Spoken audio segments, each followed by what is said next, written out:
जय यीशु की क्रिस में प्यारे भाइयों और बहनों, पास्का रविवार के मनन चिंतन में आप लोगों का हार्दिक स्वागत है। आज का पहला पाठ प्रेरित चरित अध्याय 10 पद संख्या 34a, पद संख्याएं 37 से 43 तक। दूसरा पाठ कलोसियों के नाम संत पौलुस का पत्र अध्याय 3 पद संख्याएं 1 से 4 और सुसमाचार पाठ संत योहन के सुसमाचार से अध्याय 20 पद संख्याएं 1 से 9 तक। प्रभु यीशु ख्रीस्त वास्तव में जी उठा है। हालेलुया। हम पुनर्जीवित प्रभु के लोग हैं। खाली कब्र ईश्वर के पुत्र के पुनरुत्थान की कहानी का अपनी व्याख्या करती है। मरियम मगदलेना, पेत्रुस और योहन, उन सभी के पास भी इस घटना की अपनी व्याख्या है। आज दुनिया भर के ईसाई निडर और साहस के साथ घोषणा करते हैं कि यीशु मसीह मृतकों में से जी उठे हैं। किसी भी धर्म ने कभी भी अपनी देवी देवताओं या महत्वपूर्ण व्यक्तियों के मरने और मृतकों में से जी उठने के बारे में बात करने का प्रयास नहीं किया।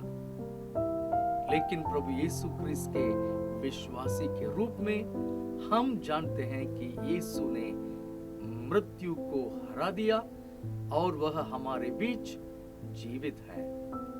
यह भक्तों के विश्वास का कथन है। यदि यीशु मसीह मृतकों में से जी नहीं उठे होते तो ईसाई धर्म का इतिहास बिल्कुल अलग होता और हमारा विश्वास पूरी तरह से व्यर्थ होता। यीशु का पुनरुत्थान ईसाई धर्म को परिभाषित करता है। प्रेरित चरित से लिए गए आज के पहले पाठ में संत पेत्रुस खुद को गवाह के रूप में प्रस्तुत करता है। वह रोमी शतपति कुरनेलियुस के घर में है, जिसने अभी अभी अपने घराने समेत पवित्र आत्मा को पाया है। पेत्रुस ईश्वर की आत्मा से ओतप्रोत होकर बोलता है। उसने जो कुछ देखा, सुना और जो उसने यीशु मसीह के संग में भाग लिया है, उसकी गवाही देता है।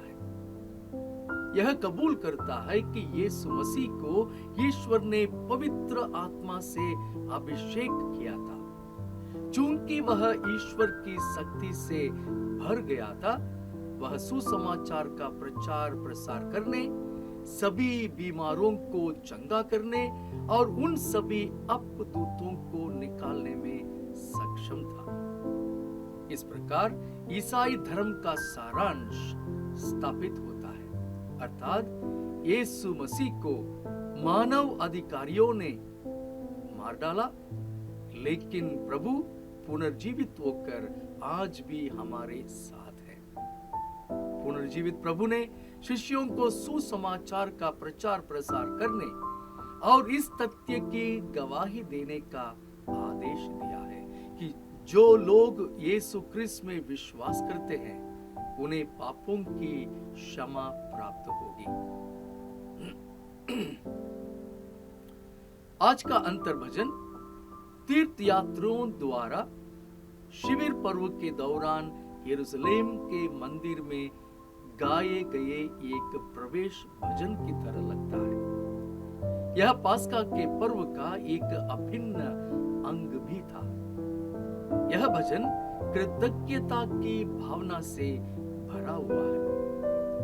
भजन न केवल यह कहता कि यह वह दिन है जिसे प्रभु ने बनाया है, बल्कि यह वह दिन है जिसमें प्रभु जी उठा है। भाई और बहनों, कलीसियों के नाम संत पौलुस के पत्र से लिया गया आज का दूसरा पाठ एफेसुस नगर में स्थित एक पौलाइन स्कूल का विश्वास का गवाह है। यह लगभग 70 और 80 ईस्वी में लिखा गया था।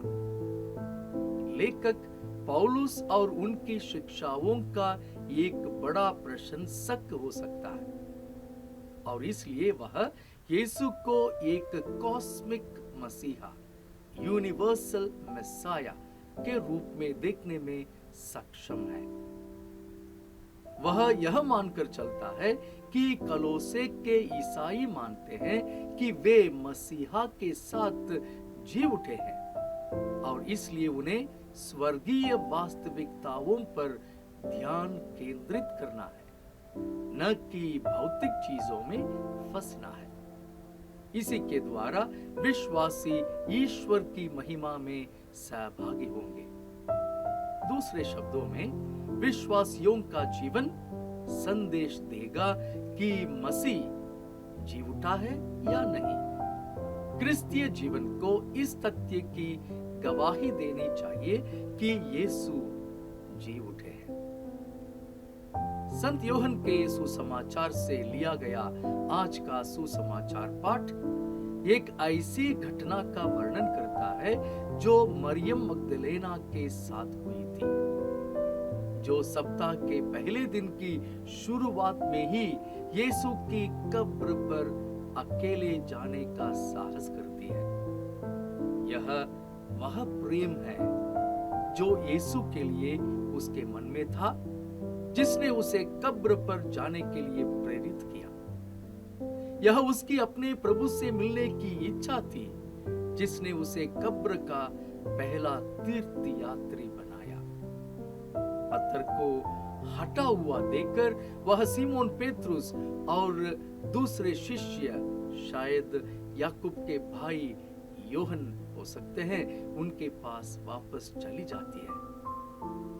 मरियम मगदलेना डकैती पर संदेह करती है, जैसे कि किसी ने या कुछ लोगों ने यीशु के शरीर को चुरा लिया हो। वह दावा करती है कि यह पता लगाने का कोई तरीका नहीं है कि वे उसके शरीर को कहां रख दिए हैं। दुर्भाग्य से वह अभी भी यीशु को केवल एक मृत शरीर के रूप में ही सोच रही है। विश्वास की उसकी आंखें अब भी बंद थी। उसे यीशु के शब्दों को याद रखने की जरूरत थी कि वह मृतकों में से जी उठेंगे।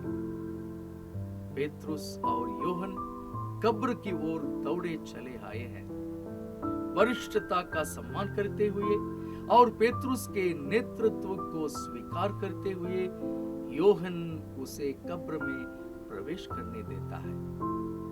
पेत्रुस देखते हैं, पर उन्हें कुछ समझ में नहीं आता। उसकी आंखें भी बंद थी, परंतु योहन कब्र में प्रवेश करता है, देखता है, विश्वास करता है और एक विश्वास की घोषणा करता है। पेत्रुस और मरियम मगदलेना दोनों ही यीशु के पुनरुत्थान में विश्वास करने के लिए योहन के विश्वास पर निर्भर थे। योहन के सुसमाचार की विशेषताओं में से एक है देखना, विश्वास करना है। देखना ही विश्वास है। सुसमाचार प्रचारक योहन ने घोषणा की कि प्रेरित अभी तक धर्म ग्रंथ को समझने में सक्षम नहीं थे कि यीशु को मृतकों में से जी उठना चाहिए। पवित्र बाइबल ने हमें विश्वास का उपहार दिया है। यह हमारा कर्तव्य है कि हम अपने विश्वास के द्वारा ईश्वर के वचन में जीवन का संचार करें। संत पौलुस ने कहा, यदि मसीह नहीं जी उठे तो आप लोगों का विश्वास व्यर्थ है और आप अब तक अपने पापों से फंसे हैं। कुरिन्थियों के नाम पहला पत्र अध्याय 15 पद संख्या 17। संत पेत्रुस अधिक विश्वास के साथ कहते हैं, उन्हीं के विषय में सब नबी घोषित करते हैं कि जो उनमें विश्वास करेगा उसे उसके नाम द्वारा पापों की क्षमा मिलेगी। प्रेरित चरित्र अध्याय 10 पद संख्या 43। पुनरुत्थान में हमारा विश्वास हमें ईश्वर को प्रसन्न करने वाला जीवन जीने में मदद करे। Happy Easter, God bless you. प्यारे भाई और बहनों, पिता और पुत्र और पवित्र आत्मा के नाम पर आमेन।